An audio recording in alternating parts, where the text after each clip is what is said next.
Hola, mi nombre es Eduardo Boloña, bienvenidos a Psicoestadística. Hoy vamos a trabajar sobre medidas descriptivas. Vamos a organizarlas, las medidas descriptivas, en tres grandes grupos: las medidas de posición, las medidas de dispersión y de forma. Las medidas de posición van a ser aquellas que nos van a permitir situar en torno a qué valores se organizan los datos. Las medidas de dispersión van a servirnos para conocer si los datos son homogéneos o heterogéneos, es decir, van a evaluar la variabilidad de nuestras observaciones. Y las medidas de forma, de ellas solamente nos vamos a ocupar del problema de la asimetría. Esto es, si una distribución presenta valores extremos, sea por los valores más altos o los más bajos de la distribución. A cada una de estas características de la distribución la vamos a resumir con medidas. La idea de medidas descriptivas es la de contar con números, con valores breves que permitan caracterizar la distribución de manera acotada. Esto es, siempre con nuestra idea de resumir los datos, expresarlos de manera breve, de manera acotada. Las medidas descriptivas que vamos a mencionar las vamos a ir organizando en función de los diferentes niveles de medición de las variables. Cuando trabajamos con el más bajo nivel de medición, con variables de nivel nominal, solo podemos contar con la tabla de distribución de frecuencias y sobre ella vamos a observar para alguna categoría, en particular para alguna categoría que nos interese de la variable estamos observando, vamos a dirigir nuestra atención a las frecuencias relativas. Estas frecuencias relativas constituyen una proporción de casos que caen en una determinada categoría. Esa proporción de casos, según los contextos, a veces recibe nombres diferentes. Puede llamarse porcentaje, proporción, tasa, y en algunas situaciones, como es el caso en ciencias de la salud, por ejemplo, en epidemiología, se utiliza el término prevalencia, en particular para referirse a la proporción de personas que están afectadas de una determinada enfermedad o que han sido diagnosticadas con determinada patología. Cualquiera de esos términos refiere a frecuencias relativas de una categoría. Esta es la manera en que para una variable de nivel nominal la resumimos. Elegimos una categoría y indicamos el porcentaje de casos que hay en esa categoría. Es importante, en todos los casos, tener claro cuál es la variable que estamos mirando, cuáles son sus categorías y cuál es la población de referencia. En este ejemplo, trabajamos con la idea de alfabetización. Nos interesa la tasa de alfabetización o la tasa de analfabetismo, lo mismo da, son las dos categorías de la variable. Entonces necesitamos una definición de qué es la alfabetización, qué es la tasa de alfabetización, e identificar la variable, las categorías que tiene esa variable y la población a la cual esa variable se refiere. Construimos la tabla de distribución de frecuencias en función de los datos de que disponemos, los datos que hayamos recogido, y observamos, en este ejemplo particular, que la proporción de 3%, o el porcentaje del 3%, son aquellos que indicaron en nuestro relevamiento que no saben leer y escribir. Es decir, decimos entonces que la tasa de analfabetismo es del 3%. De manera equivalente, podemos decir que la tasa de alfabetización es su complemento, el 97% restante. Y así simplemente resumimos esa variable nominal.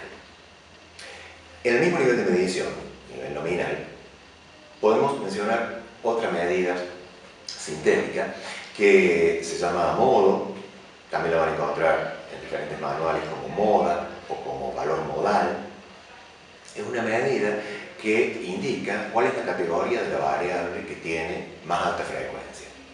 Este ejemplo está hecho para una variable ordinal, pero sería la misma situación si se tratara de una variable nominal, porque acá no hay ninguna operación que se haga sobre los valores de la variable. En este caso, el modo, para identificar el modo, debemos buscar cuál es la frecuencia más alta, y la categoría que corresponde a esa frecuencia más alta es el modo. Acá vemos que la categoría que está codificada como 6 es la más alta, entonces simplemente decimos que el modo de esta distribución es 6. Como no se opera sobre las categorías, sobre los códigos numéricos de esas categorías, simplemente se lo identifica, entonces esta indicación no es un cálculo, es simplemente identificarlo. Identificar el modo es algo que puede hacerse con cualquier nivel de medición, desde el nivel nominal. En el caso que la variable tenga nivel ordinal y podamos construir en la tabla de distribución de frecuencias también las frecuencias acumuladas, entonces es posible definir una medida más refinada, digamos, una medida descriptiva, más refinada, que son los percentiles. Los percentiles son valores de la variable que acumulan una cierta proporción de casos. No se puede definir el percentil simplemente. Hay que especificar qué percentil es el que queremos calcular. El percentil X es el valor de la variable que acumula un X% de los casos. En este ejemplo, nuevamente, la tabla de distribución de frecuencias de los pesos al nacer, acá está destacado un valor de la variable, el valor 1651 gramos, que corresponde a una frecuencia relativa acumulada de 0,04. Así entonces decimos que el 4% de los niños nació con peso inferior a 1651 gramos. Eso es equivalente a decir que el percentil 4 de la variable es 1651. Del mismo modo, utilizando las frecuencias acumuladas, se pueden calcular percentiles de cualquier valor, entre 1 y 100, pueden calcularse todos los percentiles. Acá hay algunos otros ejemplos. El del 5%, el valor de la variable al que corresponde una frecuencia acumulada de 0,05, es el percentil 5. En este caso coincide con el valor 1699 gramos. Y en el otro extremo de la distribución, a la altura de la frecuencia acumulada de 0,995, tenemos 4.498 gramos, y ese va a ser el percentil 99,5. El valor de la variable que acumula el 99,5% de las observaciones. El resto está por encima de ese valor. Los percentiles son muy usados en la práctica porque permiten establecer cortes en la distribución que van dejando ciertas porciones de casos por debajo y por encima. Algunos de ellos, por su uso muy difundido, tienen nombre propio. Algunos percentiles han alcanzado una frecuencia de uso, una popularidad suficiente como para mencionarlos. Uno de ellos es el percentil 50, que es el valor de la variable que acumula el 50% de los casos, o vamos a decir que deja por debajo el 50% de los casos. Ese percentil 50 se llama mediana. Como medida descriptiva, entonces, la mediana es el valor de la variable que acumula el 50% de los casos.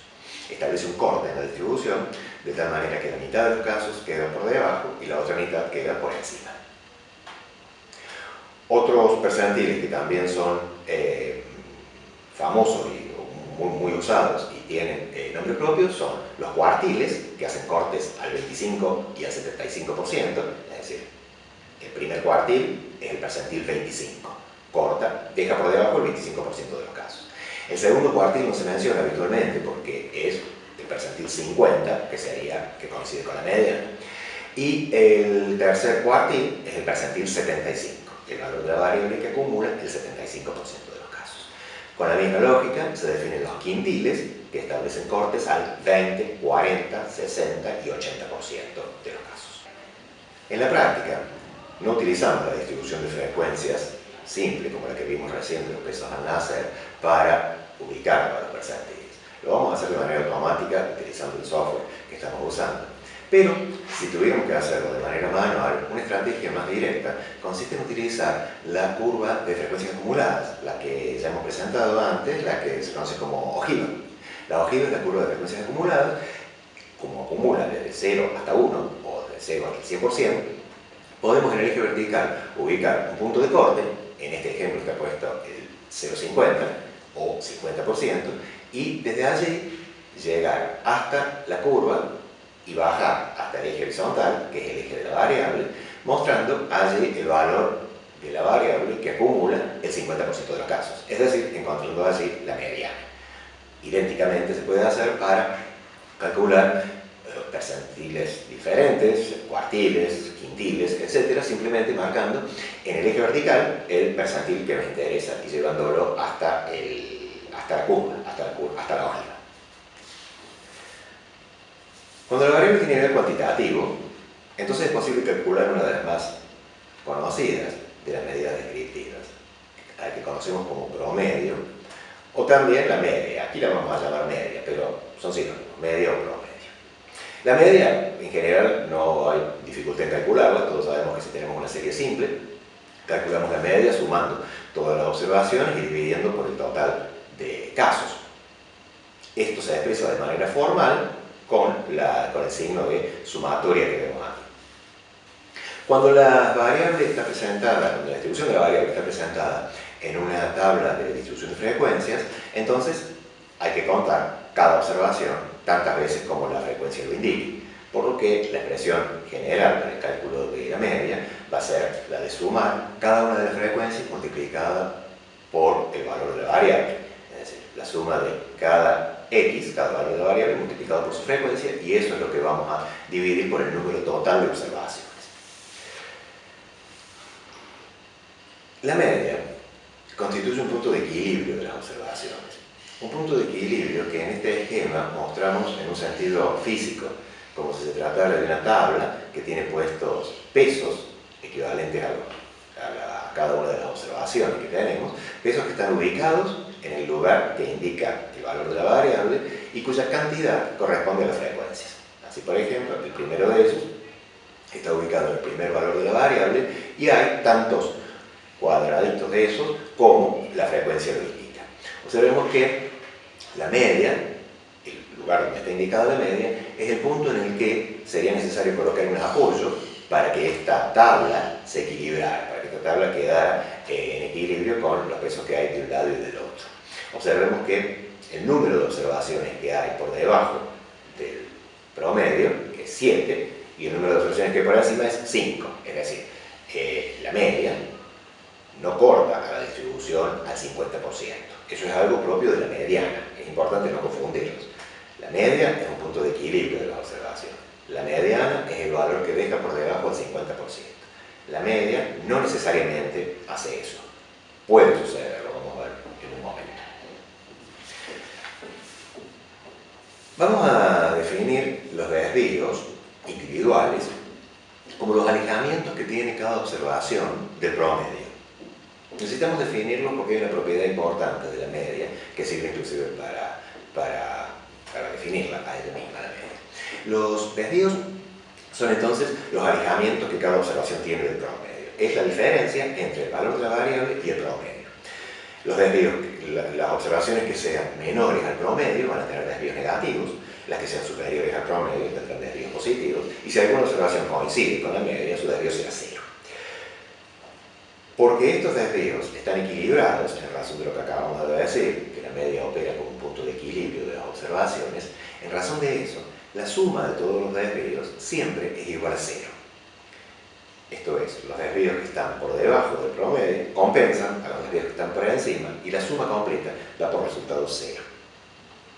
Este resultado es útil porque permite definir justamente al promedio como ese valor de la variable alrededor del cual los desvíos se hacen cero. El valor de la variable alrededor del cual los desvíos se anulan. Estos alejamientos, independientemente de que sean pequeños o grandes, siempre cuando los tomemos en relación al promedio van a estar compensados y en consecuencia su suma va a ser siempre cero. Entonces, en resumen, las medidas descriptivas que se refieren a la posición que acabamos de mencionar son la proporción o también tasa o porcentaje o prevalencia en el caso particular de la epidemiología para variables nominales. Para variables nominales también podemos indicar cuál es el modo de la distribución.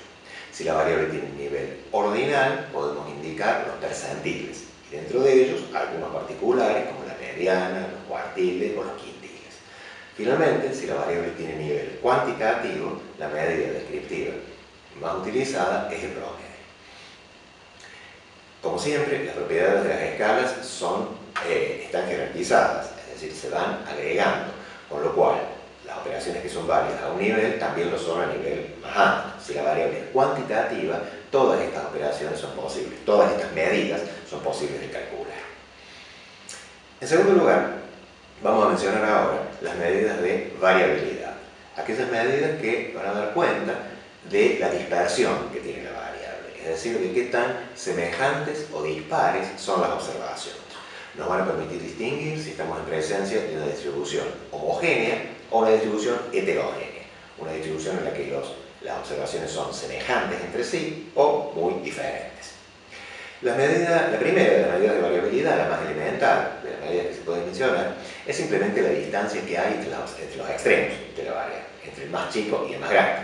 Cuánto hay de punta a punta en la distribución es una medida aproximada de cuánto se dispersan, de cuánto se alejan entre sí. Nuevamente con el ejemplo de los pesos al nacer, el peso más bajo que se observó en esta distribución es de 1.399 gramos y el más alto de 4.540 gramos. Es decir, los pesos están todos ubicados en ese rango, que va desde 1.399 hasta 4.540.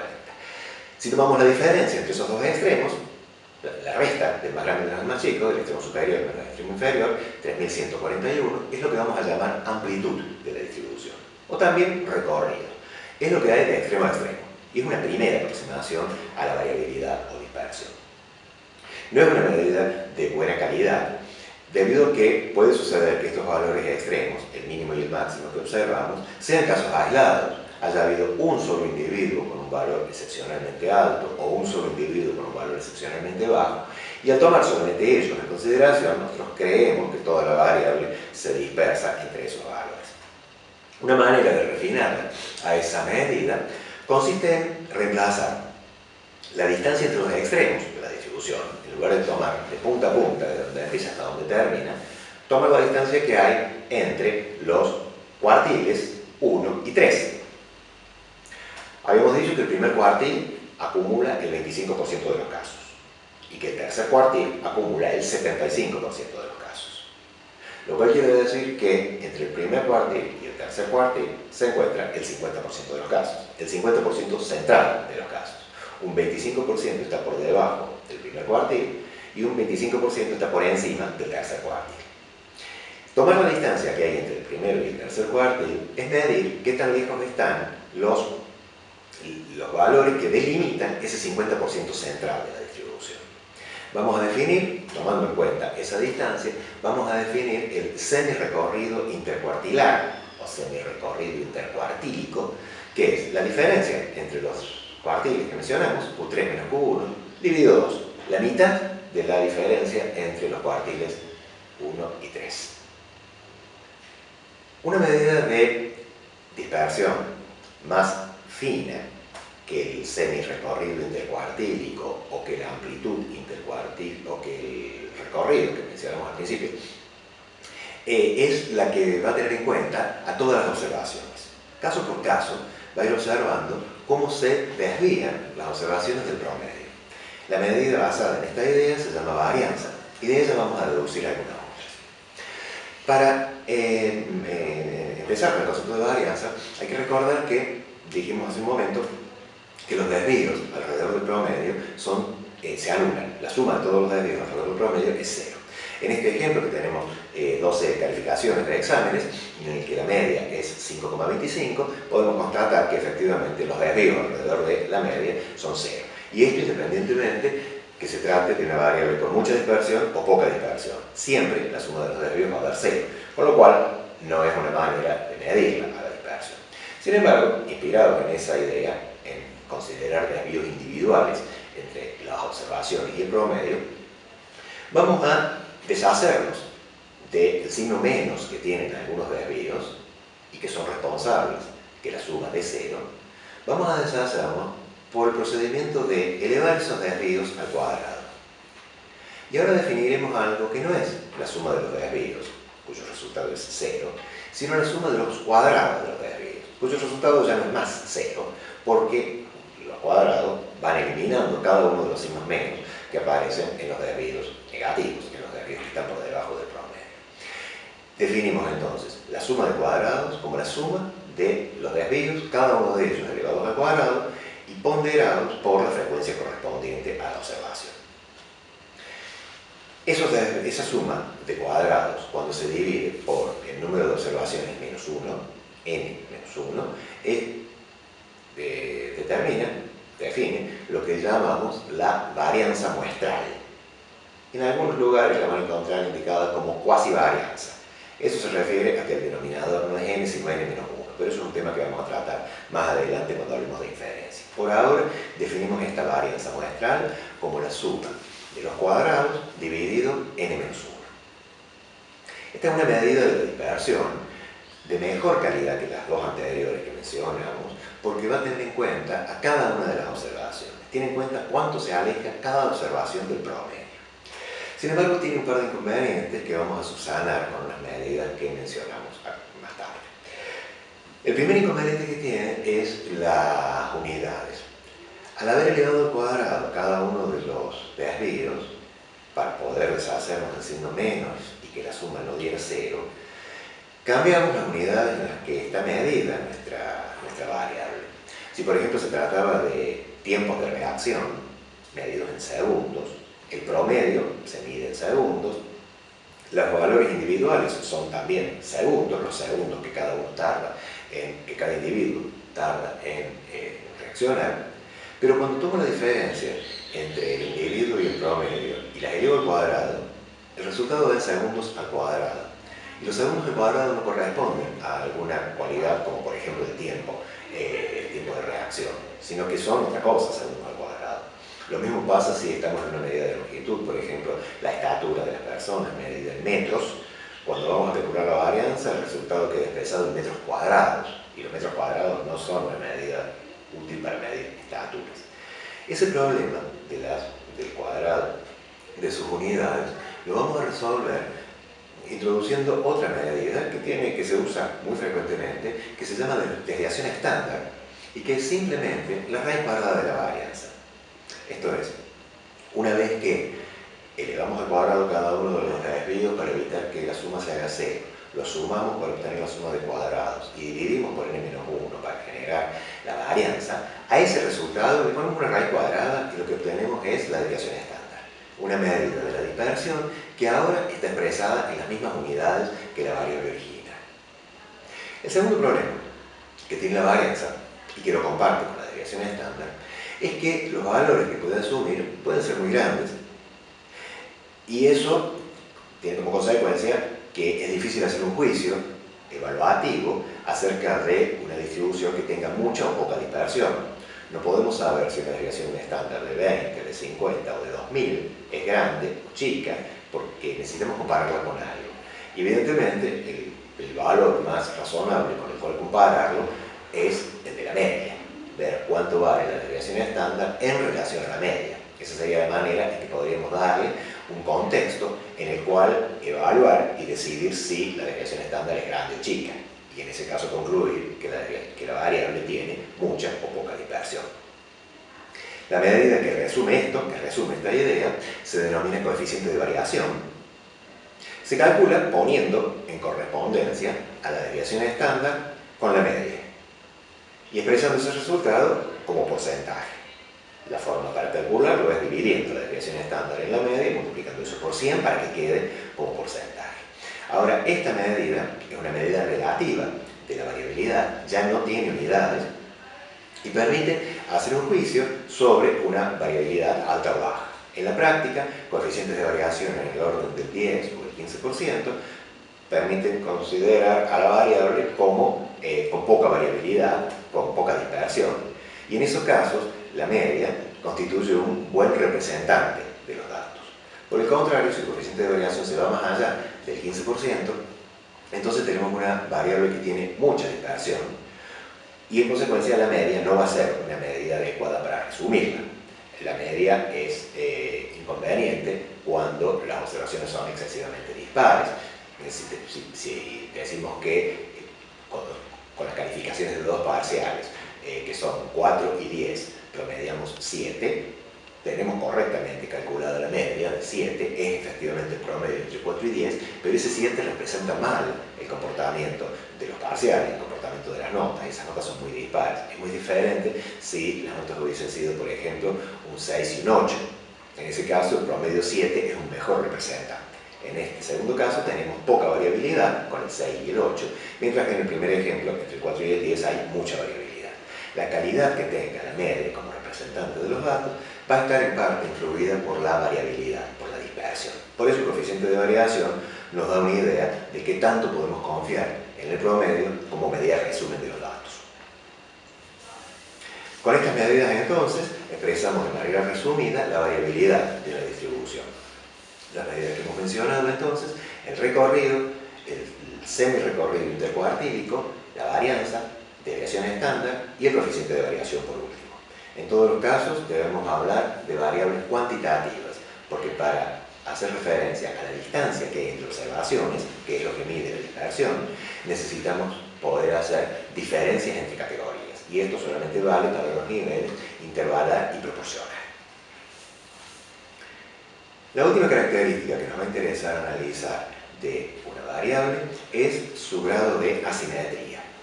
La asimetría se refiere al hecho de que existan en la distribución valores extremos.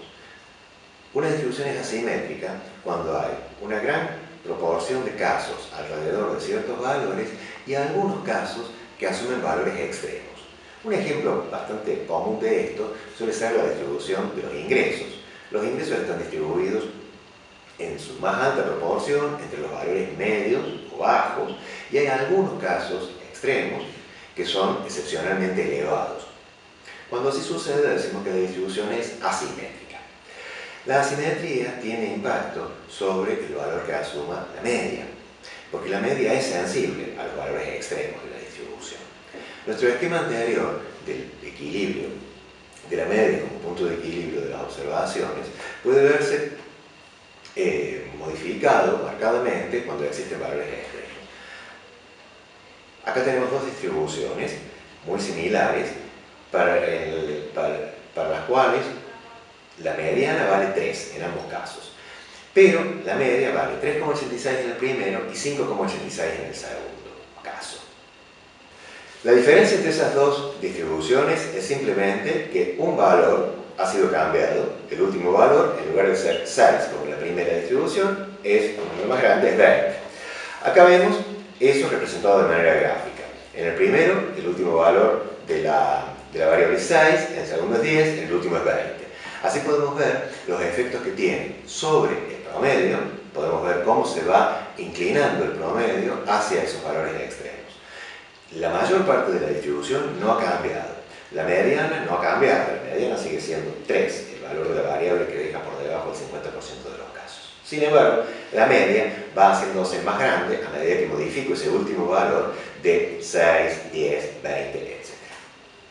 Esa sensibilidad de la media a los valores extremos es lo que nos va a permitir evaluar el grado de asimetría que tiene la distribución. En estos esquemas, la primera de las distribuciones tiene poca asimetría, la segunda tiene más y la última tiene una asimetría muy marcada. En todos los casos, esta asimetría es hacia la derecha, o digámoslo, hacia los valores más grandes. Es decir, los valores extremos que se han puesto en este ejemplo son valores extremos superiores, que están del lado de la derecha. En ese caso decimos que la distribución es asimétrica a la derecha. Y para detectar esa asimetría, cuando no tenemos a la vista la distribución de frecuencias ni tampoco tenemos a la vista un gráfico, la manera de observarlo es comparando la media con la mediana. En aquellos casos en que la media sea más grande que la mediana, como ha sucedido en estos ejemplos, tendremos una distribución que es asimétrica hacia la derecha, que también se le dice asimétrica positiva. Si la media es más chica que la mediana, estará sucediendo todo a la inversa. Existirán valores extremadamente pequeños que introducirán un sesgo en la distribución hacia la izquierda, hacia los valores más pequeños. Entonces allí diremos que la distribución es asimétrica a la izquierda o también asimétrica negativa, cuando la media sea más chica que la media. Y cuando la media coincida, o al menos coincida aproximadamente, con la mediana, tendremos una distribución a la que llamaremos simétrica. La representación gráfica, a través de los histogramas, permite ver bastante claramente esta idea de asimetría. Acá tenemos dos ejemplos de distribuciones. El primero de ellos, asimétrica a la derecha, el segundo, asimétrica a la izquierda. Acá se ve que la parte global de la distribución está en un lugar y existen valores excepcionales. En el primer ejemplo, valores excepcionalmente altos, en el segundo ejemplo, valores excepcionalmente bajos. En el primer ejemplo, la media va a ser más grande que la mediana, asimétrica a la derecha, y en el segundo la media va a ser menor que la mediana. Se va a tratar de una distribución asimétrica a la izquierda. En el siguiente gráfico tenemos una distribución aproximadamente simétrica. Acá la posición de la media y de la mediana son muy semejantes. Es difícil que logremos con datos reales que la media y la mediana coincidan exactamente. Sin embargo, cuando son semejantes, podemos considerarla simétrica. Para tener una medida de síntesis del grado de asimetría, contamos con un coeficiente, que es el coeficiente de asimetría de Fisher, que toma en consideración los desvíos, acá vemos nuevamente cada x menos la media, pero elevados al cubo. Toma en consideración los cubos de los desvíos. Este coeficiente da valores positivos o negativos, da valores positivos cuando la distribución es asimétrica a la derecha y negativos cuando es asimétrica a la izquierda. Rigurosamente hablando, la distribución va a ser simétrica solo cuando este coeficiente valga 0. Pero en la práctica se acepta cierto margen alrededor del 0, dentro del cual considerarla simétrica la distribución. Un margen alrededor de 0,50 para el lado de los negativos o de los positivos es adecuado. Si una variable tiene un coeficiente de asimetría que está comprendido entre menos 0,50 y 0,50, entonces la distribución podemos considerarla simétrica. Estas son entonces las medidas que vamos a utilizar para describir de manera resumida una distribución. Medidas de posición, medidas de dispersión y de forma solamente la asimetría. Con esta información, en la medida de lo posible, tan completa como se puede expresar, logramos resumir un conjunto de datos que de otra manera sería arduo de sacar conclusiones de él. Con el conjunto de medidas descriptivas podemos hacernos una idea de cómo están organizados los datos y concluir acerca